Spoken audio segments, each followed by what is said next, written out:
Welcome to this podcast, continuing on wave characteristics, wave graphs. Now, we could have looked at this earlier, but I wanted to, and we've looked at wave graphs, and you'll have seen graphs of waves before, but now that we've looked at all the types of waves, including light waves and sound waves, transverse waves and longitudinal waves, I thought it was a good idea to bring these back together and just reinforce the point. But I'm still putting this under wave characteristics, wavefronts, rays, and graphs. So let's look at a quick video of this situation. So just to remind you, here we have examples of a single wave pulse being a transverse wave and a longitudinal wave. So a transverse wave and a longitudinal wave are two different types of waves. But even though they're different types of waves, we can both describe them in a similar way. Here's another couple of animations from a wonderful Creative Commons licensed source.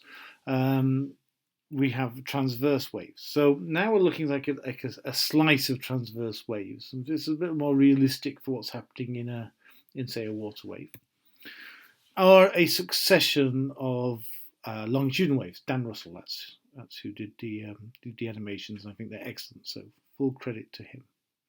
So we looked at longitudinal waves. We looked at this animation actually previously when we looked at sound waves.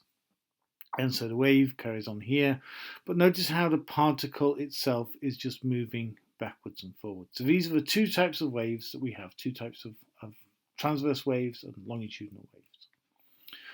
Now let's just look at the transverse waves briefly. If I were to freeze the wave for a second, just freeze it, then you would have, so there you go, frozen wave. Then you can see how, if I just look at the top surface here, the displacement of the particles varies along the wave. So the displacement is measured from the equilibrium position, which I've indicated here for that top surface by the dashed line. And we can draw a graph of it. X represents the displacement. It's a sine curve, or a cosine curve, really, it doesn't matter. And the amplitude is x0, the height of the wave from the equilibrium position. And lambda, the wavelength, is indicated here. But also, we can do an examination of a particular particle. So if we just look at one particular particle, I've put these crosshairs to make that easier, look how it moves up and down with position, we can draw this very similar looking displacement time graph. In both graphs, this axis, the vertical axis, is the same, so we can get the displacement, we can get the amplitude. However, now on a displacement time graph, it's the period which is represented, because it's the time between one particular bit of a wave reaching maximum displacement, reaching its amplitude, going back down, and then going back up again. So that's transverse waves, but again, we can do the same with longitudinal waves. It's just a little bit more difficult to picture. So we'll have here just a line here representing a cross-section through that wave. You can see how we'll pick on this one, but again, we could pick on any one. Here are the red ones to make it more obvious, but on the black one here.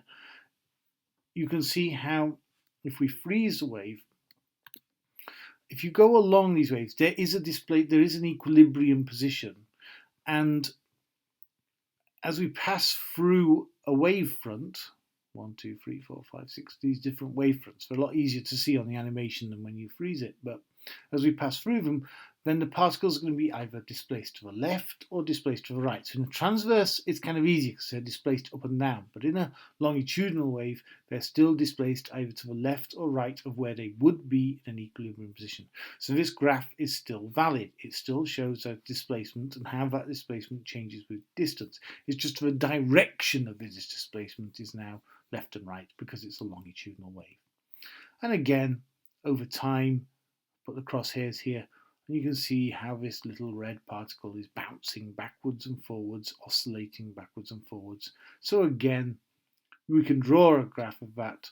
Again, the amplitude is available on this graph, the displacement over time, and as with transverse waves, the period can be found by finding the time difference between a maximum amplitude and a maximum amplitude back in the same direction.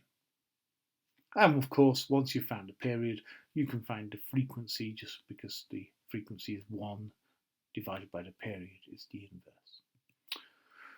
We can write equations to describe these graphs, and we'll be looking at a little bit more later and the consequences of that.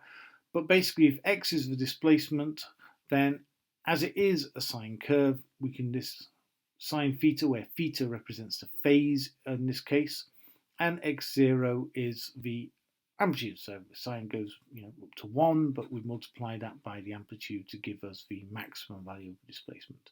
This plus phi term is to represent the fact that we don't necessarily start our graph at 0, 0. We could start it anywhere along. So there's a sort of phase shift there.